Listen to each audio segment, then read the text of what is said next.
Hey there. Good morning, good afternoon, good evening, wherever you are. Welcome back. It's another episode of Red Pill Religion. Red Pill Religion, where we say many things, but amongst the things we say are religious people are normal and they are a permanent part of your society.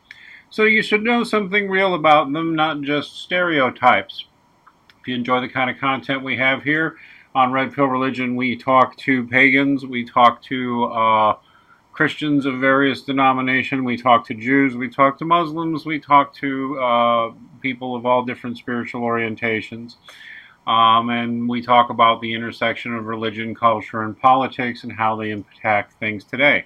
Please find us and support our work on redpillreligion.com every day, where we are featuring articles from people from a variety of perspectives, from traditional religious perspectives to perspectives of other young men with other positions on life, exploring their own spirituality. So please support our work on redpillreligion.com. We take your donations through PayPal, Bitcoin, Patreon, or Maker support. Find us on Patreon at Red Pill Religion. Find us on Gab AI at Red Pill Religion. Find us on Maker Support. Find our Facebook group, Red Pill Religion. And please, if you're a nerd who likes playing video games and talking comic books, mostly we're looking for young men who are looking for something to hang out. We look at with history, science, philosophy, politics, religion, all that good stuff. So please feel free to join that free Discord chat room. It's also the easiest way to find yourself on a stream or suggesting a response video for us. Now, tonight we are joined by someone who we've had on a few times before, Rabbi Yehoshaphat. I hope I said that right. Rabbi Oliver. Say hi to everybody. Hello. Shalom. Good to hear from you. Just a little speech before everybody mentioned, even though I already mentioned, this is a show that welcomes people of all different spiritual orientations to come and give their perspectives on things. I'd like to say that in my journey to becoming what I am, which is a Catholic, I had gone through a short period of being Protestant and into New Age stuff, and a long period of atheism. But the bottom line is, I had always gotten to know people of various spiritual orientations, and had, in fact, indeed, developed friendships with a few Orthodox Jews in my time, and when I was getting curious about God. And so, even though I know there are arguments and there are frictions and there are strong disagreements, even religiously, I also have had the cosmopolitan experience that I think others should have of at least getting to know people of other religions. And so this is why I have managed to maintain friendships with many different people. So anybody who's got an issue here will have to just stuff it. I am interested in the Jewish people and their culture. And so anyway, and one of the things that struck me about what that really got me going is that almost by accident, I wound up seeing a movie called Menashe very recently. I guess it came out in 2017. And as a guy who's done not just men's rights, but men's issues advocacy and father's advocacy, and a father myself, and as a religious man, I really, really, really liked this movie, Menashe, a lot. And I guess you liked it too, Rabbi Oliver, right? Yeah, very much. Well, okay, so now these guys, okay, just for anybody who hasn't seen it, we've got a link, and the link should be is in the low part too, and will be on the redpillreligion.com site. This is the review site from RogerEbert.com, which is still popular. Or if you go, the production company is A24, and if you find the Menashe film on A24, you can buy it. And I do recommend buying it on iTunes, Amazon, Vudu, Google Play, Xbox, Fandango, or Blu-ray. They got links for that. We saw it on Amazon, I believe. But it is a Menashe. It is a. I guess you'd call it a biopic. They call it a biopic sometimes. Basically, the man in the movie Menashe Lustig is playing himself in a biopic about himself, and it's a film. It's a sad film in some ways, not in all ways. But his wife has died. He's a member of, I don't. It's a Hasidic community in New York, right? I think. Yeah, it doesn't specify which Hasidic community. It's sort of a generic Hasidic community.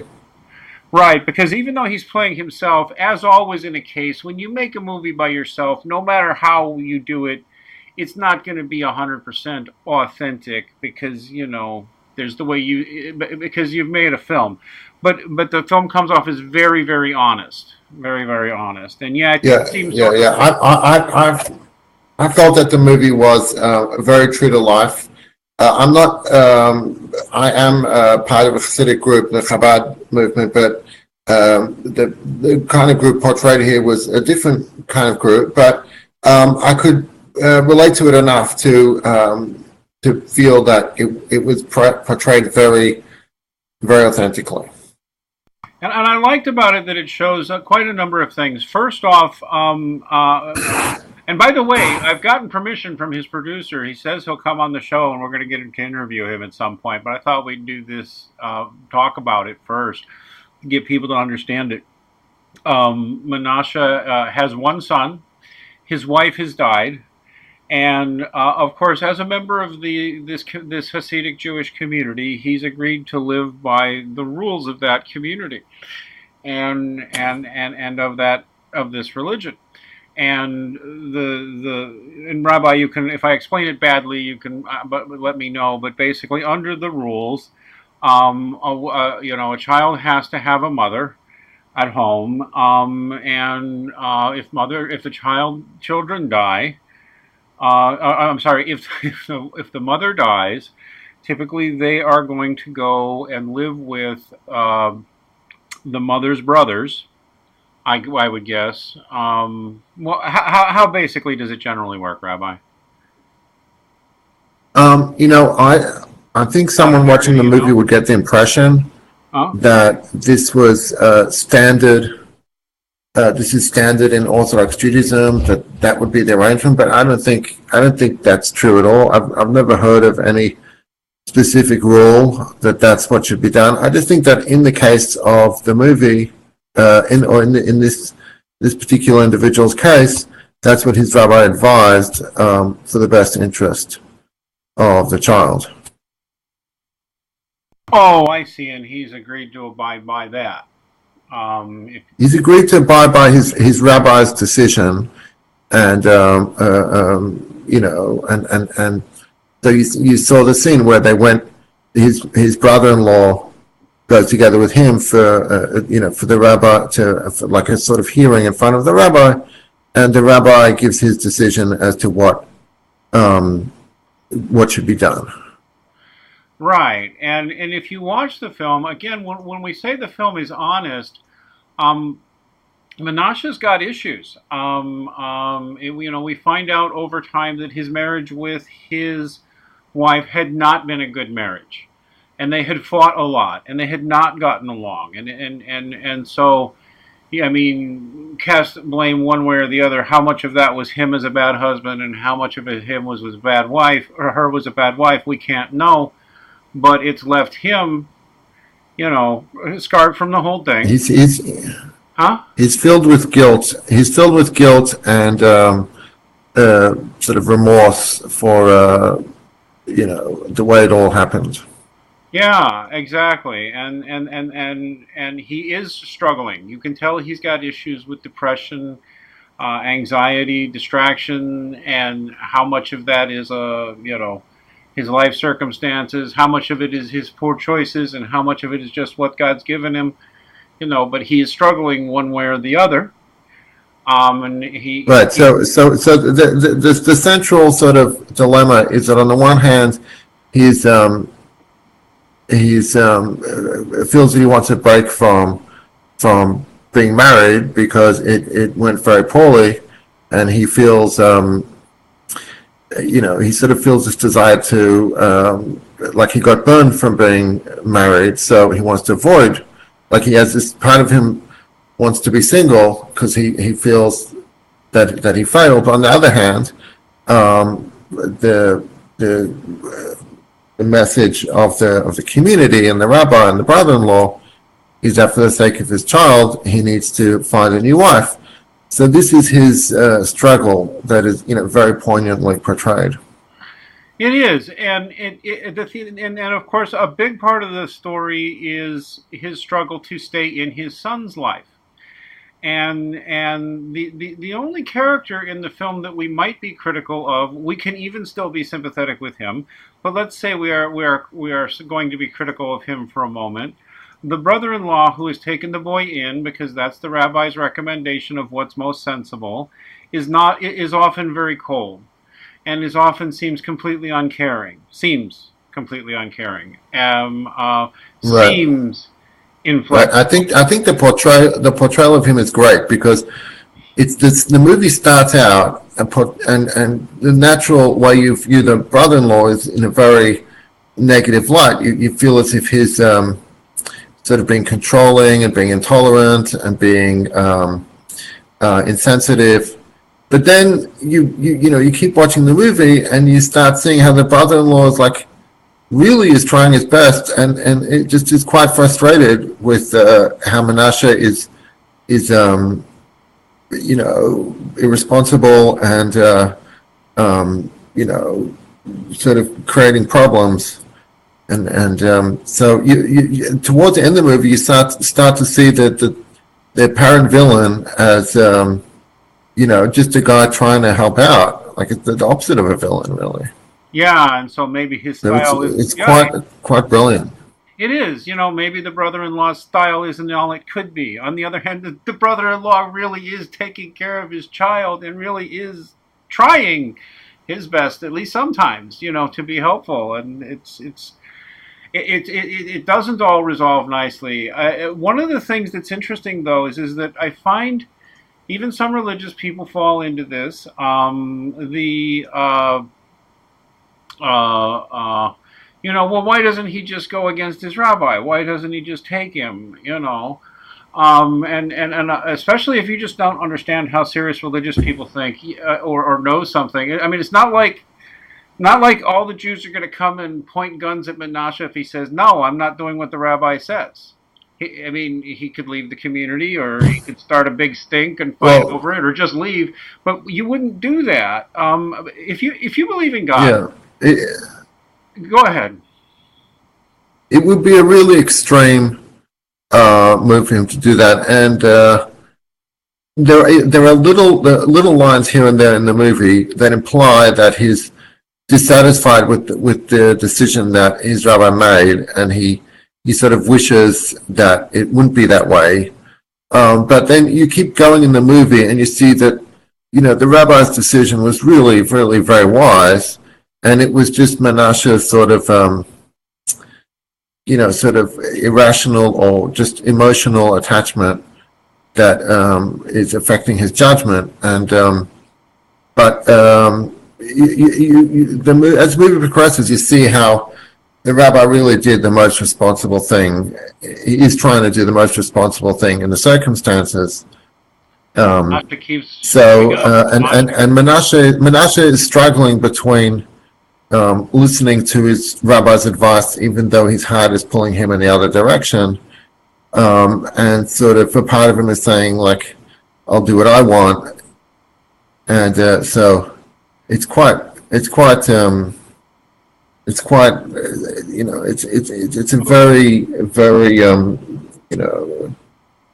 it's well brilliant done. portrayal of the struggle. Yeah. And I'll say that one of the things that really makes the film for me is, in fact, the relationship between Menashe and son. Now, one of the things that's great about it is this movie is not about a divorce, and which has similar pains and similar struggles, but since it's a widowhood situation, you're much more able to simply see what the relationship is between Menashe and his son. And because there's Right. There's no competing. There's right. no competing parent, really. Exactly, and there's none of that friction is there, except in memory and guilt and whatever is there, and it's very and this is not a parental alienation situation. It's not like he never sees his son. He sees his son pretty much every day. He wants it to be more, very obviously, but he does, and that is normal. But when they're together, that kid I got that. You call that kid out, whoever played his son. That's not really his son, but I believed that was his son, and just because of the chemistry between the boy and Menashe is, I mean, it's dead on perfect. I've never. It's You know, never. I think I agree. The portrayal of the father-son relationship is really very touching.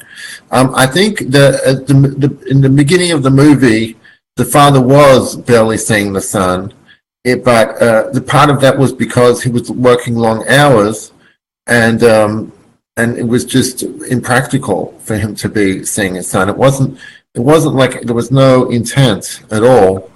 But it's just it was a fact that he wasn't seeing his son. He was barely seeing his son, and that's why Menashe sort of makes this unilateral move of bringing his son to his house. But then you see how Menashe really does a lousy job in looking after him. Yeah. So he's sort of torn between wanting to spend time with them, but realizing that it conflicts with his job, and it conflicts, and he's not, just doesn't have his act together because of his personal struggles. Yeah, it's he winds up in having trouble paying his bills. He has accidents at work. He has a big accident with his boss and cost his boss some money by ruining some fish, and then has to squirm and ask for a loan. And there's even where you see the human part, because his boss seems like a real jerk. Right. The boss is similar to the brother-in-law. Right. That at the beginning you see the boss is this like real unpleasant guy, but then as the movie goes along, you see how he's just really frustrated at how Menashe is, he's wanting to not help responsible. Menashe. He really wants to help him. Maybe possibly not the best way, but that's an argument. That's not a. This is actually a community that does care. And does care what happens to this boy, and cares what happens to him, even though he's frustrating them and they're frustrated with him. The boss puts up. The boss puts up with Menashe's, like lack of responsibility, precisely because he cares about Menashe, and so he really comes out at the end. You see, the boss really is a good guy. And that these people really do want him to succeed. They do. Everybody wants him to succeed. And his son, there's even a real touching moment where the son is very disappointed in his father. But the love is still there. And yeah, it's brilliant. I also like the part, and this is something that secular moderns and young people today who've grown up with no religious education whatsoever, I was really fascinated with the matchmaking scene. Let me know if I explain any of it wrong. But I mean, essentially, this is a community where you're going to be expected to marry another Orthodox Jew. And this is what, and there's this strange tendency to treat like the Jewish women are slave property. No, I mean, Jewish women who are seriously religious, this is a life they want. So she too has been widowed, and she wants a husband. And there's even a line in there. She's just like, marriage, family, what else is there? This is what she wants. It's not about, we're going to do Hollywood and fall in love. This is what a wife is. This is what a husband is. This is what I get. This is what you get. We look good for each other. Why don't we do this thing? And pretty much, his divorce is almost unthinkable, right? I mean, it can happen, but I think divorce is increasingly common in more recent times. There is an impact from the the more general community. I would say the rate of divorce is still lower than in the secular world, but it has increased in recent decades. But in terms of that scene, so you get this strong sense that, as you were saying, that there are very clear gender roles, and a shidduch, a date amongst Orthodox people is there's a strong sense that each side is going to fulfill their prescribed gender role. And no one feels that that's in recent decades. But in terms of the checking the other person out to see if they're fit for that role. Yeah, and this is an interesting scene too. Now that you mention it, it's almost like this is a recurring pattern through the film, because at first even she doesn't come off that well, and then you stop and you see, no, actually, you can see why, because she's impatient with him, but because basically he doesn't exactly say no, but he says, I'm not ready. And she's, Right. He says he's not ready, so she says, why are you wasting my time? Yeah, exactly. And so he says, oh, well, the rabbi told me to meet with you. And so she gives him this like really disgusted look. And right. On the one hand, you can see the first reaction is like Menashe is like being so unreasonable. But on the other hand, it's like a big part of the community is the authority. So his rabbi said to do it, so he did it. So and the reason why this girl, this widow, considered meeting with him is because the rabbi encouraged her to meet with him. So both of them are being encouraged to do the right thing by the rabbi. Now, whether it actually ends up working out. So, there's more complexity, and the rabbi doesn't see what's in Menashe's heart, that Menashe isn't ready at all. But you see how there are two sides there. It's not just Menashe is wasting her time. It's both of them. I don't think the woman also says, you think you're my dream husband? So both of them are meeting each other because of the sort of community ties that they have, that they're both connected with this, well-respected rabbi. And and actually, we could actually spend a lot of time analyzing it, because it is so real, right? This is not like, every scene feels like a real scene in a real person's life, because it pretty much is. It's going to be idealized. Yeah, but I can tell you, I can imagine a scene like this happening easily all the time, where a rabbi or a close friend will encourage someone to go on a date, even though they're not so ready, and just with the best of intentions. Well, in fact, encourage them. Yeah. You're even this is a close-knit community, right? So this is a community of Jews who are all living together. It's not new converts coming in or whatever. They're trying to live under the rabbi, because that's what they want. And the rabbi may be putting both of them, and he might be silent. We don't know. We don't see it, but off screen he might be saying, no, it's not going to work out for both of them. Neither one of them's ready, but it's time they be looking at this, that they be doing this anyway.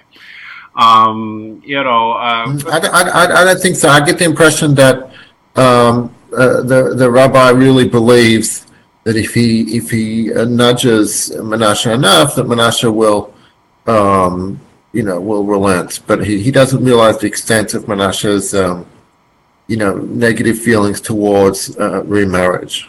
And at the same time, too, the marriage, the movie doesn't end on this, right? The movie doesn't finish this question. When the movie is over, I don't want to call it spoilers, but this is not a happy ending movie, and it's not a tragic ending movie. It's a movie where Menashe's life still isn't really resolved which way it's going. The resolution of the movie is that Menashe comes to accept that he really does need to remarry before his son can move back in with him. That itself is the resolution of the movie. Right. And I think it's not remarried. It's quite. He has not remarried. Sorry? But he has not remarried at the end of the film, and then we don't know if it's going to be this girl or when it's going to happen. But he has resolved. Right. Go ahead. Yeah. there's this little hint as to a possible match when towards the beginning of the movie, or somewhere in the middle, this guy comes up to Menashe when his son is standing there, which is completely inappropriate, and he says, "Oh, I have such a great match for you. This girl, this woman who was recently divorced." And then the son says, "Oh, does she have kids?" You can see the son really wants other kids in the house. And so the son really wants his father to get remarried. The father isn't interested at all. And then, like towards the end of the movie, when Menashe goes in to get the recipe for the kugel, for this like Jewish like dish. Yep. So then he meets that divorcee. He just sees her on the other side of the room, and he recognizes her. And so it's like a little quick scene that shows the potential for someone who he would very likely marry, if the movie would have continued. Probably, or if not, maybe somebody else. But yeah, exactly. You can tell that's the direction it's probably going. And I mean, it's interesting because I really want to ask the guy what happened in real life, because this, like I said, this was an autobiographical film, more or less, made with Josh Weinstein over a couple of years. And it is about him, so I wonder how his real life has gone on in terms of where is his son, how old his son is, did he remarry, did he not remarry? I don't know the answer to these things. Although yeah. I know the actor's done. What do you say?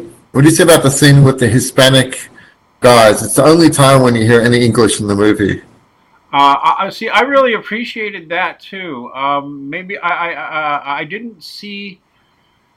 It's a familiar thing to me. Some people either grow up in this sort of religious community diversity, as they call it. I hate the word diversity anymore, but you know what I mean. There's people of different religions around. As obviously these are Mexicans. They're probably Catholics. They're not real good Catholics, probably, but and they're drinking beer after work. It also felt extremely real. I've seen. I agree. Yeah, that scene is very believable. It just, they're sitting there with the Mexicans after work and talking about their wives and talking about their frustrations and it felt very authentic actually. And maybe he shouldn't be hanging out after work and be having malt liquor with the Mexicans guys. But on the other hand, maybe he really does need a little of this just to get some kind of sense of a relief. I'll have a little bit of companionship. He needed an outlet. His life was filled with like stress and worry, and this is his outlet. Yeah, there's not a bad scene in this film. I really like it. I know I sound like I'm just raving, but as a dad myself too, that's probably what I really keyed on because I felt it. I felt like these two loved each other and as father and son, and what a great little film. You also see in that scene where Menashe is like struggling with the question of should he remarry, and the guy says to him, "You know what? Don't get married. And my wife keeps harassing me with texts all day. You can be single, and you'll have a carefree life." So it's like he's being pulled in different directions, and it's very powerful. It is, and I really do think that I just like to see movies that are also exploring the religious element of life on its own term. I mean, this isn't a movie about how to be a Jew. In fact, some things most audiences won't, you'll have to ask somebody questions like, "What was that about? What was that about?" Because they don't stop to explain anything to you. They assume you know what's going on in this community. And why they dress a certain way or don't dress a certain way. Oh, I did mean to ask that. One of the recurring themes through the film, one of the things you'll notice is that these Hasidic Jews invariably are wearing an overcoat. It's just a standard part of the apparel of how you're supposed to dress. Menashe, only in a couple of scenes is he wearing a coat. People give him a hard time about why he's not wearing a coat. Why is he not wearing his coat? So my understanding, like from my background, is that it's not like he's abandoning his faith in any way, but at times when when a guy is going through a tough time, so he'll shed a bit of his normal, like more high standard dress. So wearing a hat and this long coat is sort of more religious appearance, and he's sort of like he needs to chill out a bit. He needs to step back a little, and so he's not dressing as religiously. But you see, from the outside perspective, I mean, he looks totally religious. He's wearing his tzitzis over his shirt, and he looks completely different from anyone in regular society. Obviously, his beard and everything, and his payas, you know what that is? That's the side locks. And everything else is there. It's just he's stepping it down a little, and but that's already a deviation from the norm. So his son sort of feels embarrassed with him that he's not conforming to the expectations of the dress of his community, and so that's another sort of you know Yeah, it's not drama. exactly rebellion. It's not exactly rebellion. It's just a sort of yeah. No, I get it. Or Even though he's eternal, he doesn't feel good about himself, huh? with a woman, it might be expressed with a slight lowering in standards of modesty, but someone on the outside would completely would not notice the difference. It would be the same kind of thing. They'd look at that woman and they'd think, wow, she's dressed very modestly. But for her, from her community, it's like tiny difference. Like she's not wearing the really thick stockings; she's wearing the thinner stockings or something. For her, that's like a step down. But so it'd be a similar kind of dynamic.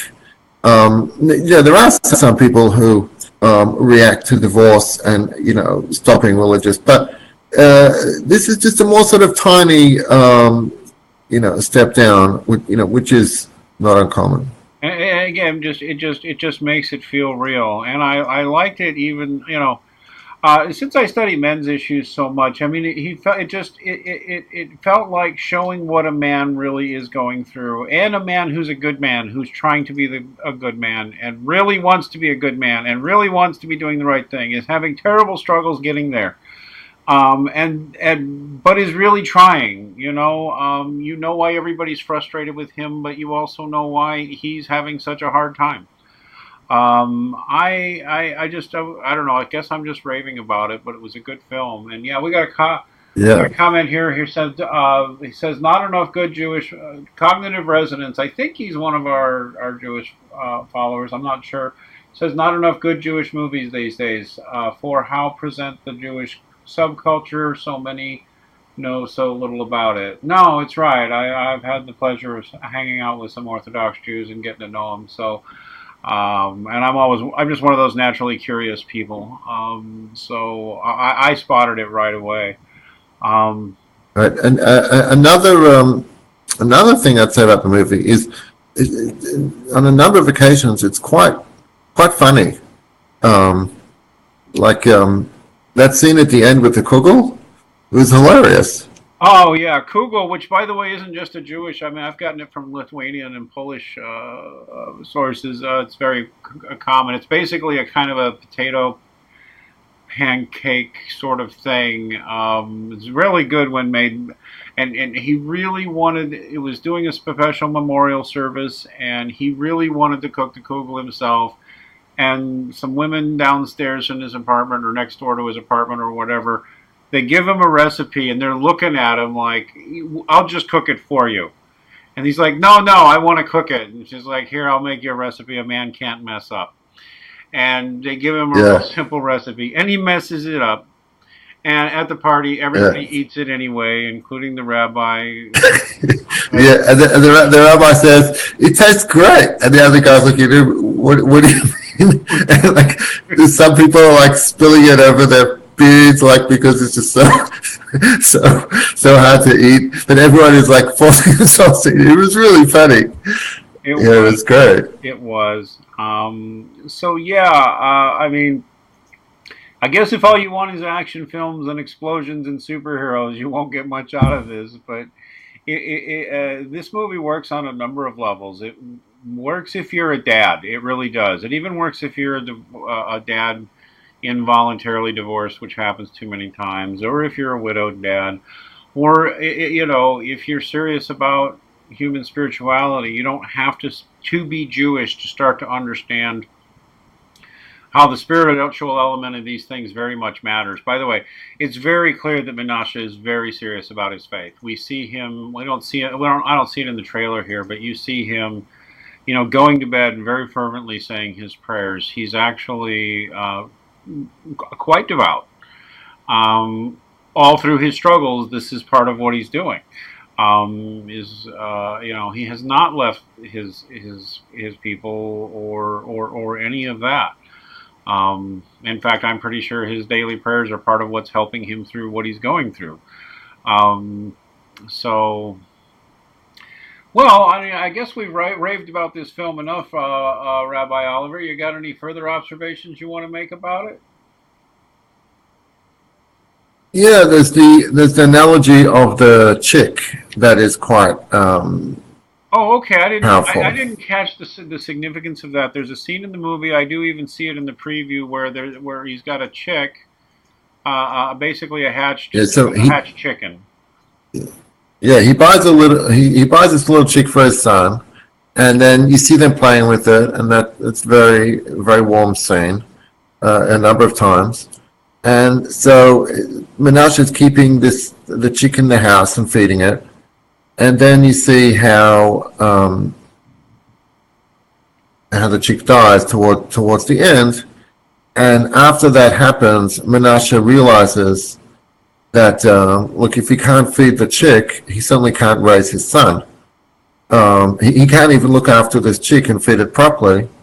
And yeah, that's what it seems. That seemed to be. And right after that, he comes to his brother-in-law and he says, you're right.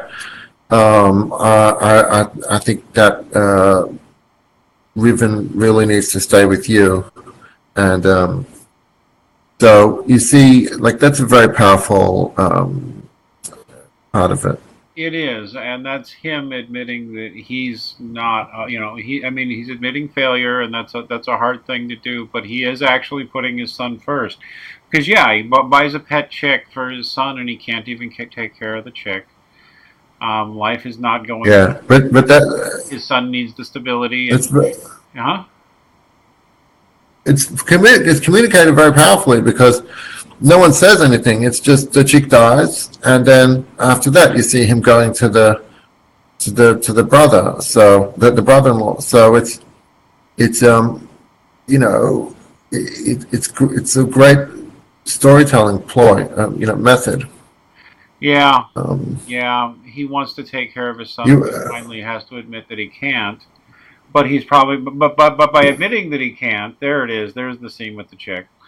By admitting that that is the resolution where he admits that he can't do it. He overcomes his inner struggle, and he admits that he can't do it on his own. And that's sort of like, in a way, that's the victory that he does what's best instead of like just following his feelings. Yeah, he does what's best. And you get the strong feeling from this point he's probably going to straighten some things out. But he's definitely become more resolved. It doesn't end in a happy ending, but maybe more of a wise and very real ending. And that's right. One of many. And another thing to talk about is the dilemma from the perspective of the son. So the son partly wants to stay with his father, and partly doesn't want to stay with his father. So sometimes the son is like saying, I just want to live with you, and I just want to be with you in your work. And Menashe is saying to him, no, you want to be in school and study and learn. You don't want to do this lousy job. But the son just misses the father. The other times when the father is like gets drunk because he's like stressed and guilty and worried, so then the son doesn't want to be with the father. So it portrays the angst of the son very powerfully.